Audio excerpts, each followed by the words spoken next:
here for the unveiling of the plaque on the Spitfire Makers Trust. And we're over at the courtyard in Romsey. And it's just getting ready. Invited crowd, including the mayor. And it's a lovely March day. So,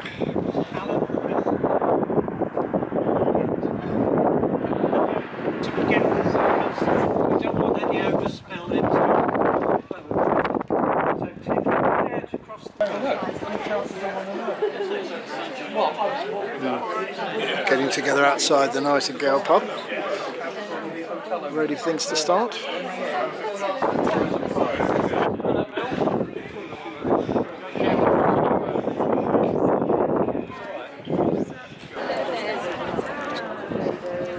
It's the building of Romsey Precision Engineering. Would have been based in olden times before that was built.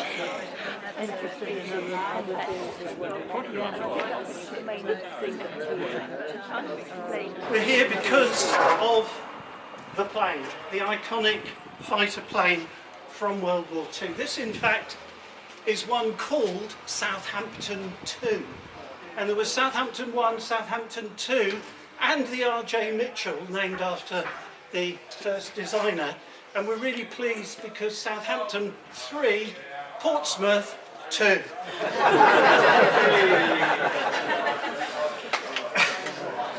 And this is where it happened.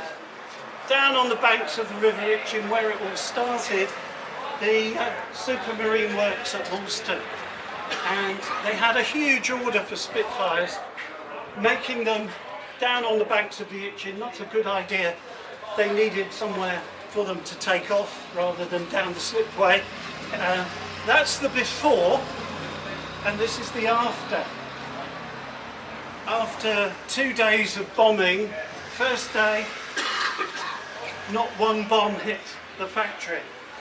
Casualties were amongst those who got out of the factory and into the shelters where the bombs fell short. And after the bombing, it was time to send production elsewhere, including, perhaps most notably in this area, the big house that is now IBM Hursley. IBM Hursley, IBM Hursley. And this was taken over as the drawing office, site management, the experimental lab, all of the work to coordinate production of the Spitfire after the bombing of the factory was centred there.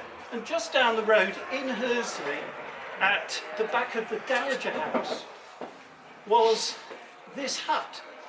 And we've got the ladies of Wages and Accounts Department who ended up working in a hut in the garden of Southend House down in the village of Hursley. So in our 300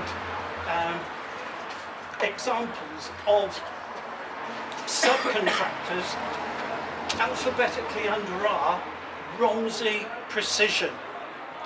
Where was it? No address given. But again, consulting the local Facebook heritage site, I get a printout sent to me of the 1943 Romsey phone book. Wonderful, because there, highlighted, Romsey Precision Engineering Works, 46 Latimer Street, Romsey 375 was the number.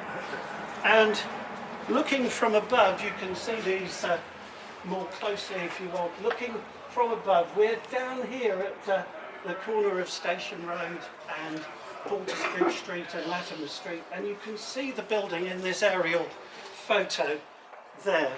A little bit closer up, we've got the same building, yes, there at the end of Latimer Street, and we've got it again just here, viewed from behind. And this area, to the back of it, was Berth and Boat Company land, where they were making the collapsible lifeboats.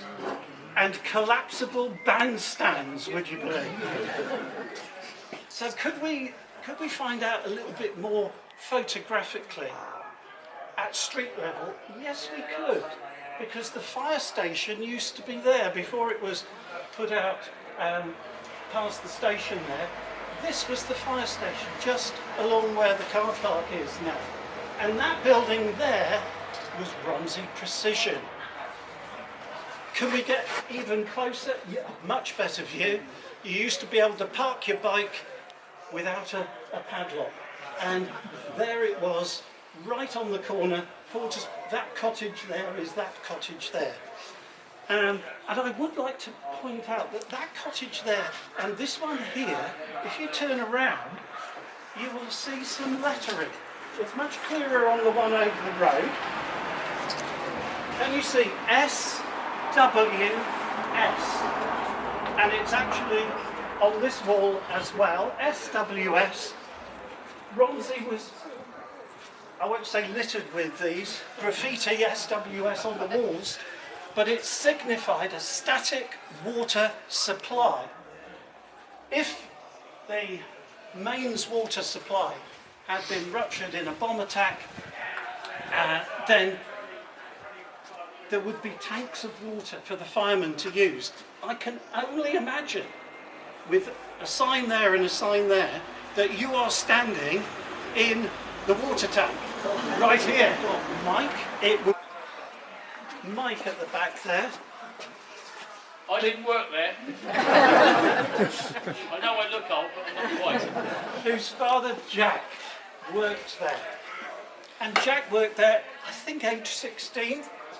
It was his first job. Calculate, but I'll let you do that. He was a young lad, and that was his first job. He was an apprentice at Romsey Precision Engineering Company.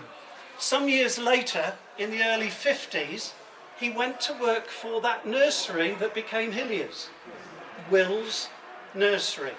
And this is him on a very hot summer's day, showing off his excellent physique, whitewashing the panes of glass to stop the sun from burning. I think tomatoes were the thing, the arcala of the pub, the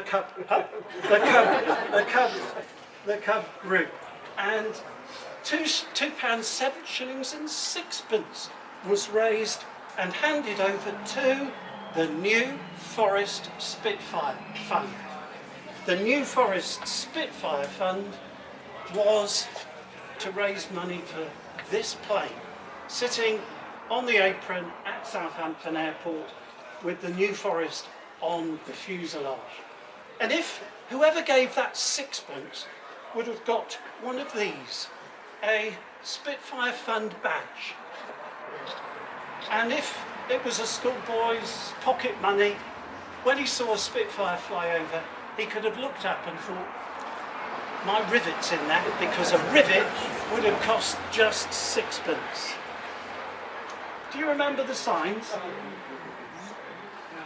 The brewery, you can just see the roof of it over there. Strong's Brewery was actually owned by the family who lived at her, just the top brass. People like Florence, who worked in the brewery, played their part.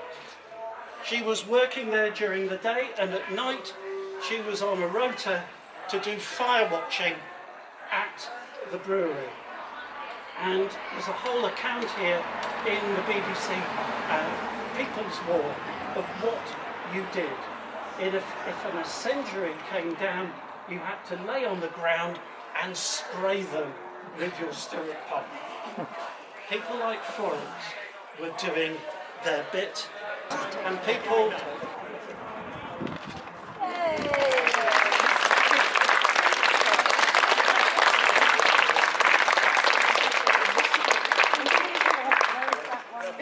I got to get it off, mate.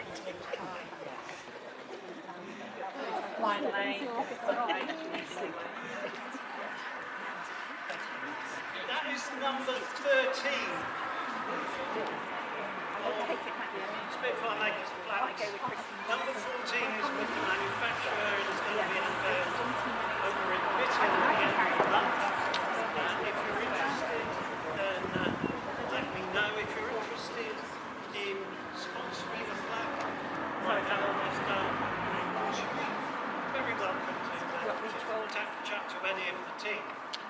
you'd like to make I did think about it. I woke up in the night.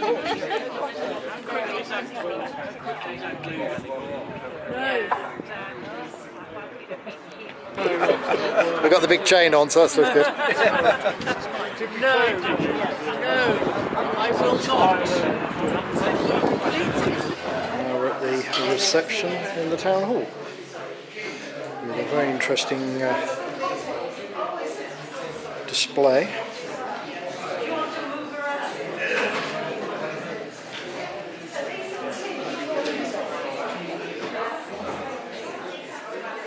They actually made quite a number of Spitfires in Salisbury, I believe.